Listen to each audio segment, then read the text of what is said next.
Discussions on artificial intelligence, particularly generative AI, are everywhere. It is changing workplaces and education faster than anyone can truly keep up with. People are increasingly turning to AI chatbots and summaries for information rather than going to websites authored by humans. This can be a problem as that information is not always accurate, such as when Google Overviews suggests cooking with ingredients such as glue, rocks, or gasoline. While there has always been incorrect information available for consumption, and increasingly so with the rise of the internet and social media, the kinds of incorrect information generated by AI chatbots is new and harder to evaluate. This video will help you understand AI hallucinations as a critical part of your journey to becoming AI literate. What are AI hallucinations? To understand AI hallucinations, it's important to have a fundamental understanding of how Gen AI tools produce human-like media, such as text. Generative AI tools work by gathering massive amounts of information, such as articles, books, and websites, and turning that information into training data. The developers then create algorithms, or highly complex mathematical equations, to direct the tool to select the next most statistically probable word over and over again until a complete text appears. It's important to understand that Gen AI tools are not designed to tell the truth. Rather, they're designed to produce a plausible facsimile of human-like language. In human-produced text, such as a letter or a novel, the writer and the reader work together to make and convey meaning. However, with computer-generated text, the computer does not understand the language of the prompt or its own output, and the computer does not create meaning. It simply produces a string of statistically probable words.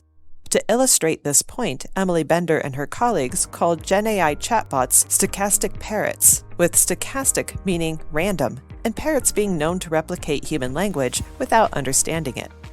The term hallucinations, as applied to algorithms and artificial intelligence, dates as far back as the 1980s, but has taken a new significance with the explosion of Gen AI chatbots. Kumar and colleagues defined AI hallucinations as instances where an AI chatbot generates fictional, erroneous, or unsubstantiated information in response to queries. We'll use this term in this video because it's the popular term for the phenomenon. However, many experts argue that it's a problematic term as it normally refers to the organic experience describing when a person has a false perception of sensory experiences. Because Gen AI's computers and algorithms do not have sensory experiences, they cannot have false sensory experiences. Thus, the term hallucination is an example of inaccurately describing AI using human-like terms when it works nothing like the human brain.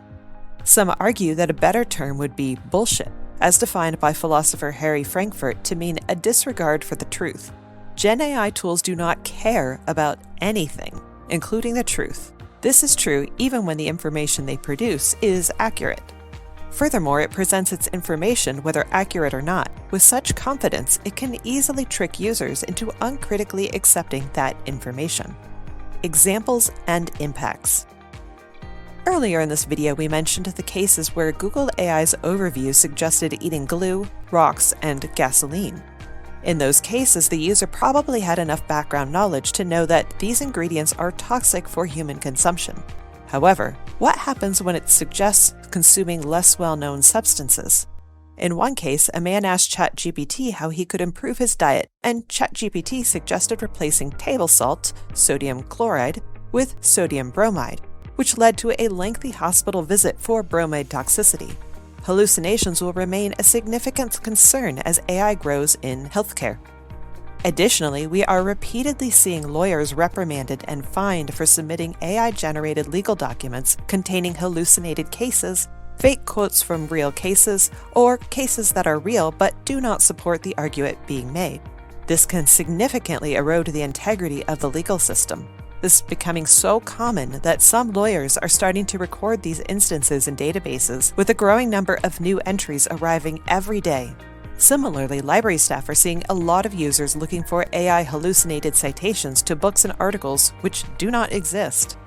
Technology companies are pressuring educational institutions into adopting their AI tools, with many arguing that Gen AI provides unlimited potential for individual tutoring. However, these tools are not immune to hallucinations. Jill Barshay writes about her experience with Khan Academy's Khanmigo, the most famous tutoring chatbot currently available. The chatbot insisted she was wrong when she entered what she knew was a correct response to a high school Algebra 2 problem. She entered the same answer multiple times until it finally told her she was correct. She was able to recognize the hallucination for what it was, but she is not the bot's primary audience. Students who need the individual attention of a tutor to learn the content in the first place are not well positioned to evaluate the bot's output. This leads to students learning incorrect information, which may be very difficult to unlearn. Barshay also worries about the instructional materials teachers create using AI if those materials are not properly evaluated. Hallucinations can seriously harm people's reputation when they hallucinate someone has committed crimes such as sexual harassment, bribery, and theft, as we saw in the artificial intelligence and privacy video of this series.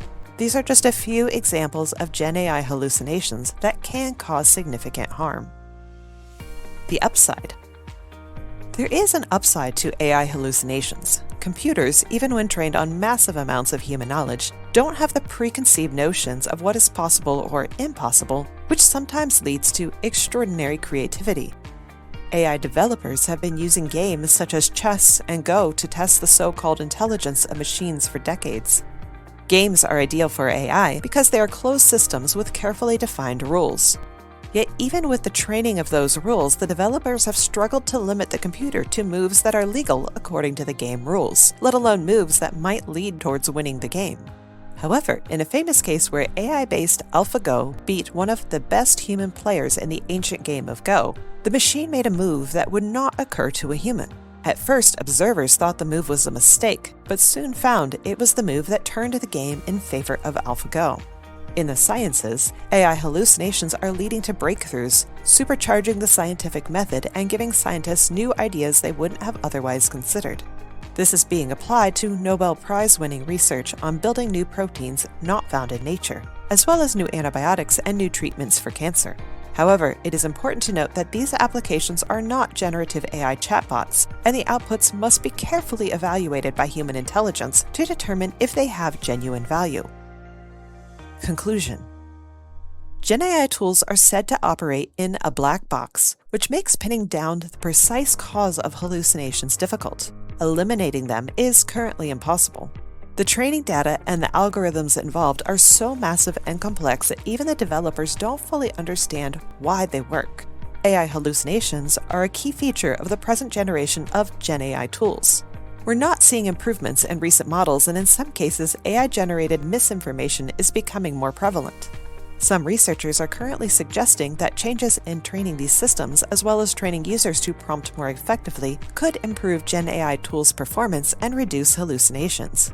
For now, it is important to understand that hallucinations are prevalent, and any AI-generated information needs to be carefully evaluated by comparing it to information from reliable and authoritative sources.